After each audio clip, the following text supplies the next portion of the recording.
Right guys, just wanted to do a specific video for our e-kitchen drawer, which comes as part of our package on the mountain range. This mountain range setup is in a short wheelbase van, but we also do them for a long wheelbase van as well.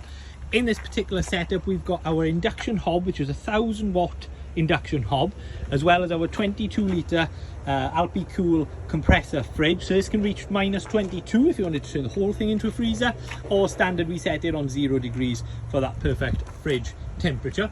As it's a compressor fridge, it doesn't take that much electric, but it gets really cold consistently, much better than any cool box or fan blown cool chest. Powering it all is a power bank. So as you can see on the screen just by here, it's too sunny, which we won't mourn about.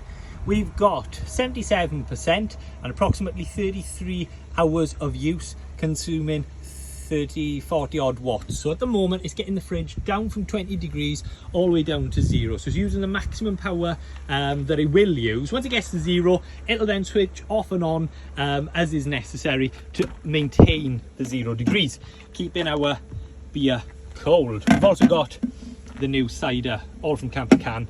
Check them out if you want to support another great van life business.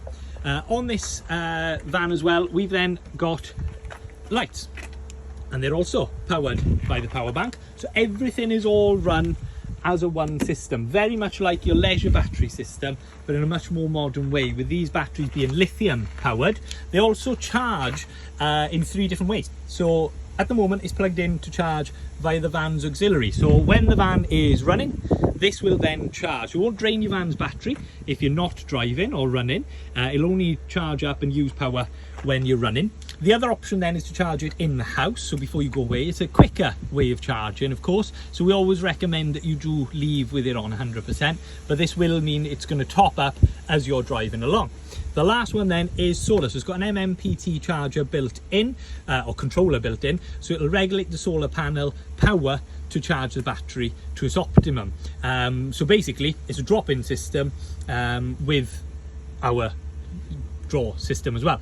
You've got then the option to have 240 volt power, USB power and 12 volt power. So the 12 volt running our fridge and lights and any other sort of ancillaries that run off the 12 volt. The USB functions then are ideal for charging phones. They also are 100-watt USB-Cs. So that then means that it's going to charge your MacBooks, your bigger iPad Pros, things like that normally need a 240 brick with them. So super functional on the USB side. And then of course on the 240 side, as you can see on this one, we've got 240 volts at a max of 2200. We sell a couple of different power banks with our setups, this one being the wired campers. We also do the all powers and an EcoFlow and a Bluetti. With them all, we try and keep the output at 2000 watts or above. That meaning we're running a 1000-watt induction hob, so we've got more than enough power spare. We're not asking too much or on the cusp of what these power banks can run. We've got a new mountain range, so our mountain range ultra coming as well. That's powered by a power bank as well, but the main priority on that one is air fryer rather than the induction hob. But don't worry, being the ultra, it's going to have an induction hob as well. But that's all for today. That's a brief introduction into the power banks.